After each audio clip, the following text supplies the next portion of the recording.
मेरे को आना पड़ रहा है कि एमएसपी और सैनिक जोखिम भत्ता, बर्फानी जोखिम भत्ता के लिए कुछ करूं, कुछ बोलूं। तो मोदी जी सुनिए, आप बराबर नहीं करेंगे, नहीं करेंगे, नहीं करेंगे, नहीं करेंगे, नहीं करेंगे। लेकिन जिस सरकार से बर्फानी जोखिम भत्ता सन 78 में मिलता था, उस एवरेज से तो कर दो, उस एवरेज को ढूंढो और उस एवरेज से तो बता दो जवानों को भाई ये एवरेज ये बनती है। सन 77 में बर्फानी जोखिम भत्ते की ये एवरेज थी और ये एवरेज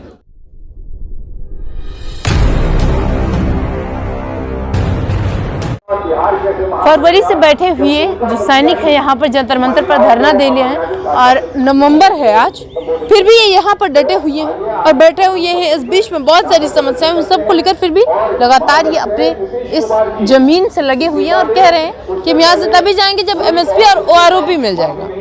हंसराज जी हैं जो हिमाचल प्रदेश से चलकर आए हैं, हम इनसे बातचीत करेंगे और जानेंगे। सर, फरवरी से यहाँ पर लोग बैठे हुए हैं और नवंबर आ गया है, तो क्या कहेंगे, क्या ये बैठने का जो सिलसिला है वो ऐसे ही चलता रहेगा? ये बैठने का जो सिलसिला है कुछ दिन और चलेगा, लेकिन प्रधानमंत्री नरेंद्र मोदी जी जब मेरे एपिसोड को सुनेंगे और अगर उस पर गौर करेंगे तो ये तो अभी इसी वक्त वो क्लियर करेंगे। वो जो है ये चंद सेकंडों में क्लिक रखे जाएंगे, क्योंकि मेरा जो है कमेटी के तौर पर जो है एमएसपी का जो है एपिसोड मैं दे रहा हूँ, ये पूरी दुनिया हंसेगी, पूरी वर्ल्ड हंसेगा और पूरा जो है अपना जो है भारतवर्ष पूरा हंसेगा। मोदी जी भी हंसेंगे। मोदी जी मेरे घर आए थे तो बोल रहे थे हाँ उधर जब बेसन की बर्फी बहुत स्वाद लगती है पंडित की हट्टी की, और मैंने मोदी जी को बोला था पंडित की हट्टी की, जो तो मेरे बड़े भाई हैं पंडित जी, तो उनको बेसन की बर्फी का डब्बा लेकर आऊँगा मैं और आपको बर्फी के डब्बा से थोड़ा मीठा मुँह कराऊंगा और जंतर मंतर पर बाकी भूतपूर्व सैनिकों का भी मीठा मुँह कराऊंगा। और बर्फी खाकर आ गए मोदी जी मेरे मीरपुर में, जैसे वो जनरल मोहंती जो कभी मेरे कर्नल थे, सीओ थे, क्या किया था उन्होंने मैंने बता दिया। मेरे से चूहे की तरह डर गए। क्यों डर गए? पूरी कहानी आपको रोची कहानियां नंबर 1 में मिलेंगी। अजब में अभी चल रहा है गजब, अजब प्लस गजब। सुनिए मेरे देशवासियों, आज मेरा अजब प्लस गजब का भाषण। मैं 1978 में कारगिल में सेवारत था। उस टाइम मेरी 2 साल सर्विस थी। ब्रिगेडियर बहुगुणा का मैं सहायक बन गया। उनका मेरे को सहायक की बउकी बांट दी। मैंने कहा साहब मेरा अकेले का काम नहीं है, काम कुछ सख्त था, बहुत सख्त काम था। क्या काम था सख्त? उसके बाद ब्रिगेडियर बहुगुणा ने बोला एक अच्छा सा लड़का और ले आओ, तो मैं रमेश को ले गया। मैंने बोला रमेश चलो, कमांडर साहब ने आपको भी बुलाया है। Brigadier Bahuguna 1 to 1 Kargil brigade headquarter में मैं सेवारत था सन 1978-79 में। वो मेरा सहायकी में क्या काम था वो मैं आपको आज सुनाता हूँ। यह तो बहुत उल्टी सीधी बातें हो रही हैं जंतर मंतर पर, मेरे को उल्टी सीधी बातें करने नहीं आती है। मैं स्पष्ट और साफ बात जानता हूँ, एक सैनिक क्या कर सकता है और क्या नहीं कर सकता। एक सैनिक 100 उपाय जानता है और हर काम को कर सकता है, और मैंने किया है।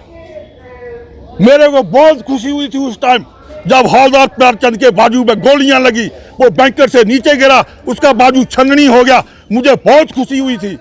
खुशी क्यों हुई थी कि मेरे सिपाही सुरेंद्र और सुरेश पूर्ण राजेंद्र के सिर में गोलियां लगने से वो बच गए थे। वो शहीद हो जाते अगर वो मौके पर मैं वहां पर ना होता। ये जो है, ये जो अद्भुत सोच है, ये किसी को ऐसे नहीं आ जाती है।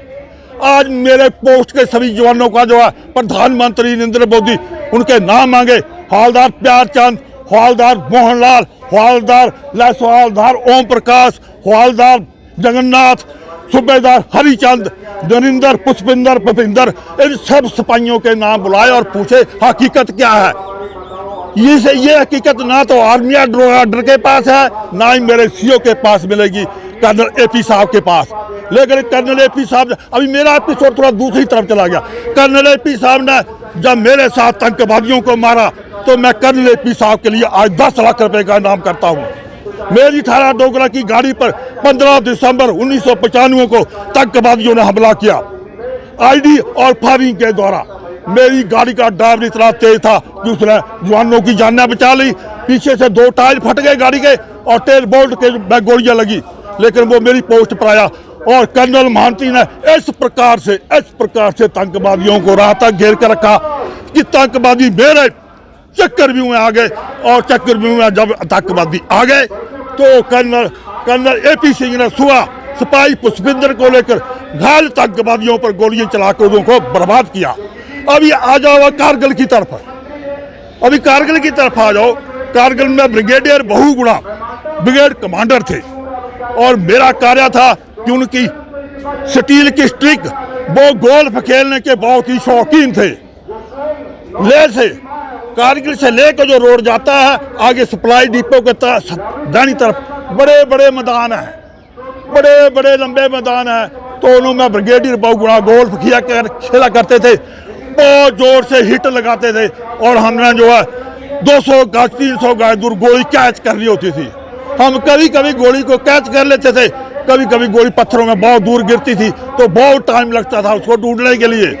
तो मैं ब्रिगेडियर बहुगुणा को बोला कि एक और लड़का चाहिए मेरे को। तो एक और लड़का रमेश, अभी रमेश लड़का मेरे साथ आ गया। तो रमेश लड़के ने क्या किया कि वो गोलियां कैच करता रहा। अभी रमेश लड़के ने बोला कि आज मैं दरबार में अपॉइंट करूंगा। ब्रिगेडियर बहुगुणा ने मान्य यूनिटों का दरबार रख दिया, जिसमें जो है ब्रिगेड क्वार्टर, सप्लाई, सिग्नल और जितनी भी मान्य यूनिटों के लगभग 1000 फौजी ब्रिगेडियर बहुगुणा ने दरबार रख दिया। और मेरे को कहने लगा आज मैं बर्फानी लाउंस यानी हाई एल्टीट्यूड का लाउंस का कमांडर साहब के पास जो है पॉइंट करूंगा। मैं बोला तेरे को पिट्ठू लगेगा। मैं बोला कैसे पिट्ठू लगेगा, कमांडर साहब तो हमारा मित्र बन गया, ये तो हमारे साथ है, ऐसे बातचीत करता है जैसे हमारा मिस्त्री है। तो बहुत क्लोज हो चुके थे कमांडर साहब, ऐसे समझते थे जैसे हम सभी एक ही है, भाई हैं। तो उसने अपॉइंट कर दिया दरबार में। तो कमांडर साहब ने उसने बोला साहब सर्दी सबको बराबर लगती है, ऑक्सीजन सबको कम मिलती है, तो ये जो है लाउंस सब बराबर होना चाहिए, ये बराबर होना चाहिए, ये कम ज्यादा नहीं होना चाहिए। कमांडर साहब ने बोला क्या है, बोला जब तू 26 साल के बाद क्या होगा। बोला सूबेदार, बोला तेरे को कितना अलाउंस मिलेगा। बोला 100 रुपया। उस दिन सूबेदार को 100 मिलता था, सिपाही को 50 रुपये 1000 में नहीं रुपयों में था। 50 रुपये सिपाही का और 100 रुपये सूबेदार का था, 70 रुपये हौलदार का था, 60 रुपये नाइक का था। इस प्रकार से अफसरों की तो मैं बात नहीं करूंगा क्योंकि 205 रुपये जवान की बेसिक पे थी, तो 250 रुपये था अफसरों का, हाई अलाउंस ही हो जाता था। तो मैं अफसरों के बारे में नहीं बात करूंगा भाई कितना होता क्या होता, उससे मेरे को कुछ लेना देना नहीं है। कि लेना देना है तो रमेश से लेना देना है। रमेश ने पॉइंट कर दिया सब बराबर होना चाहिए। तो कमांडर साहब ने बोला रमेश मेरे को बताओ कि 26 साल के बाद तू क्या होगा। बोला साहब सूबेदार। तो बोला तेरे को जो कितना अलाउंस मिलेगा। बोला 100 रुपया। तो तू सिपाही को दे देगा 50 रुपया। तू बोलेगा मैंने 50 ही लेने हैं, 50 सिपाही को दे दो, तू ऐसे बोलेगा तो मैं चुप हो गया। बोला तेरे को पिट्ठू साधन, तू गलत पॉइंट कर रहा है। तो मैं ये चाहता हूं कि जो MSP है ये किस प्रकार से ठीक कर रही है। ये जो है सन की जोखिम भत्ता, ये तो अभी 5-4 साल से शुरू हुआ, लेकिन ये जो बर्फानी जोखिम भत्ता है ये तो अंग्रेज जो के टाइम से मेरे पिताजी ने भी लिया। वो बल्डवार लड़ा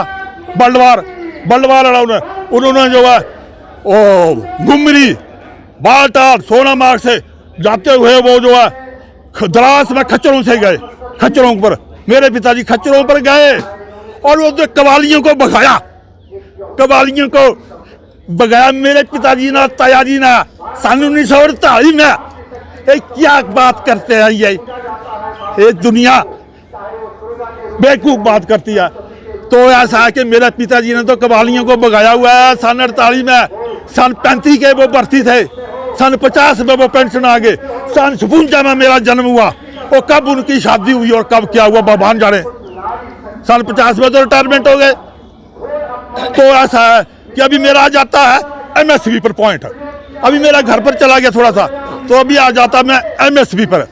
तो MSP का ड्रामा ऐसा है कि ये जो है सैनिक जो के बता, ए मोदी जी ऐसे बेवकूफ मत बनाओ, सैनिकों को बेवकूफ मत बनाओ, मुझे बेवकूफ मत बनाओ।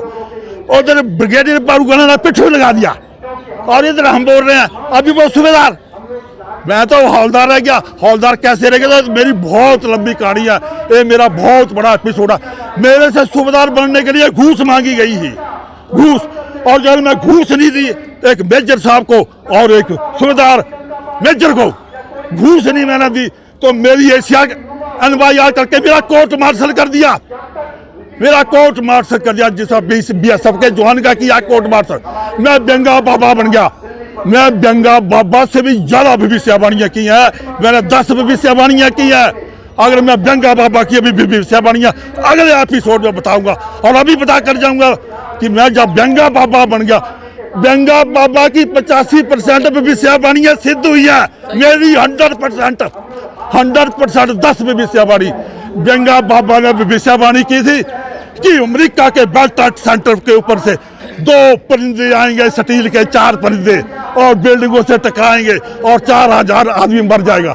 सच होगी बाबा बिंगा की भविष्यवाणी। बाबा बिंगा की भविष्यवाणी सुनने के लिए यू पुकारे बाबा बिंगा ने कौन कौन सी भविष्यवाणियां की हैं, आपको सुनने के लिए यूट्यूब पर मिलेंगी, तो सुनिए। MSC पर आ जाओ, MSC।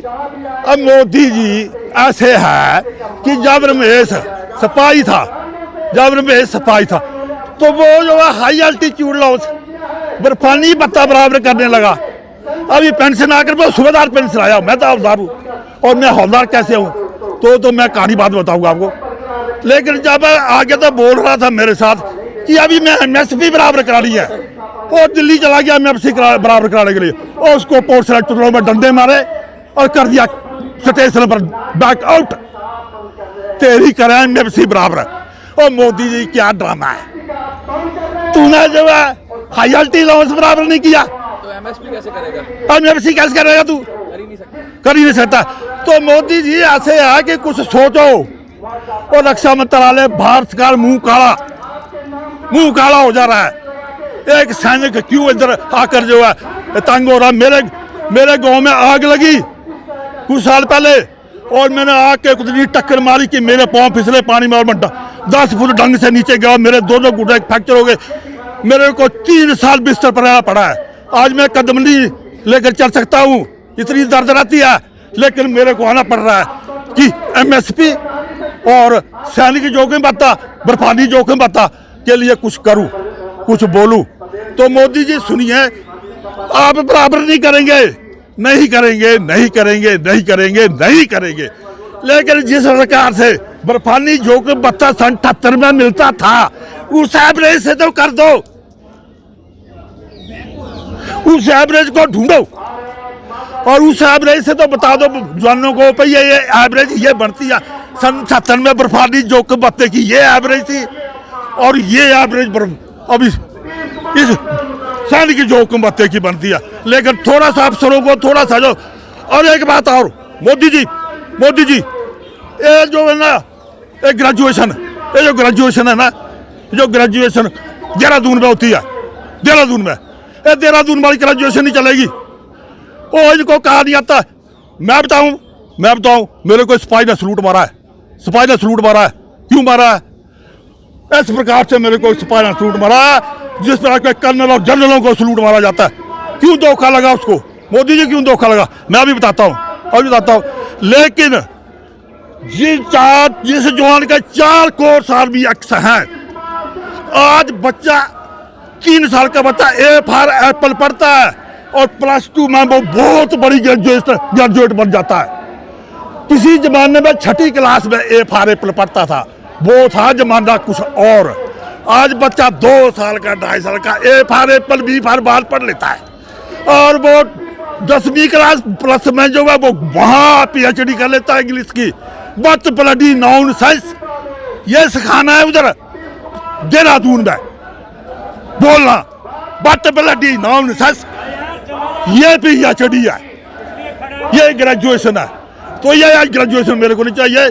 जिस लड़के की, जिस सैनिक के 4 एक्स ग्रेडिंग है और वो राजपुतारी क्वालिफाइड हो गया है, उसको भेजो मिलिट्री स्कूल में हुआ, उसको अफसर बनाओ, और ये डाइट भर्ती बंद करो। नमस्कार।